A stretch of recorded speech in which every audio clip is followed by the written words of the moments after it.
is big and blue and the fastest engine on all of Sodor. He loves pulling the express. Gordon thinks it makes him the most important engine on the island.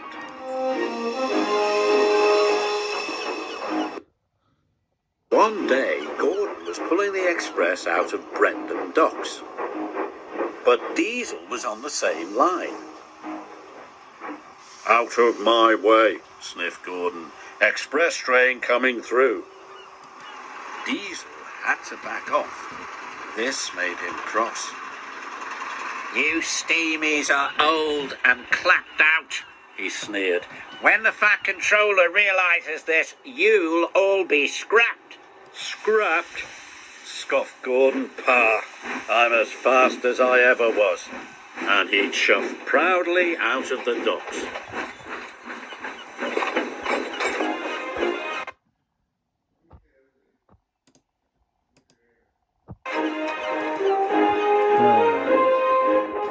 Gordon was speeding through the beautiful countryside. He was having a wonderful day. Then he heard a horrible squeaking noise. Gordon was upset. Squeaking could only mean one thing. Something was wrong. What if Diesel's right? He thought. What if the Fat Controller scraps me?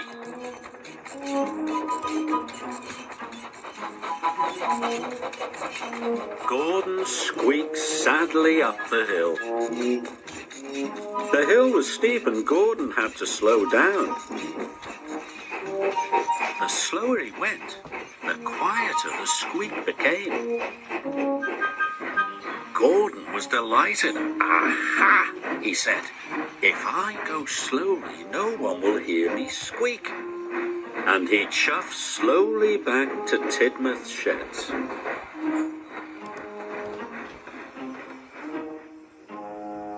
That evening, the Fat Controller came to see Gordon.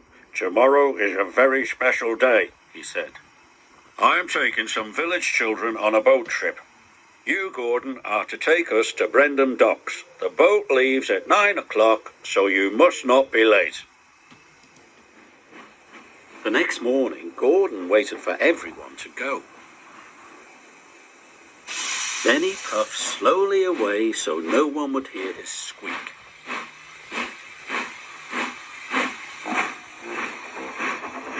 Once out of the sheds, he started to pick up speed. His pistons pumped and his wheels spun, and he began to squeak again. "Oh my," said Gordon. Then he heard something even worse. It was a rattle. Oh dear, he cried. "Diesel was right. I am falling apart. What will the Fat Controller say?" So Gordon slowed down.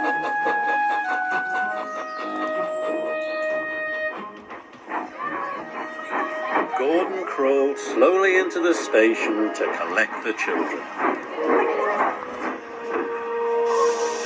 Gordon's boiler sank. If he went slowly, the children would miss their boat trip. But if he went quickly, the Fat Controller would hear his squeak and his rattle. He'd know Gordon was wearing out and send him to the scrapyard. With the children safely on board, Gordon pulled slowly out of the station.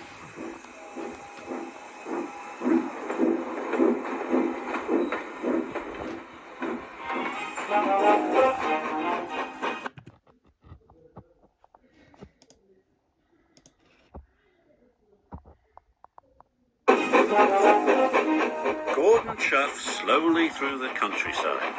He thought things were going well. But the Fat Controller was very cross. He spoke sternly to Gordon. "What are you playing at, Gordon?" he boomed. "You must go quickly or the children will miss the boat, and that will never do." "Yes, sir," said Gordon sadly. "Remember," added the Fat Controller, "you are the fastest engine on the island." This made Gordon feel proud. "This might be my last trip," he said. but I'll get the children to their boat on time. His wheels turned faster, his pistons pumped harder. Must be on time, he thought.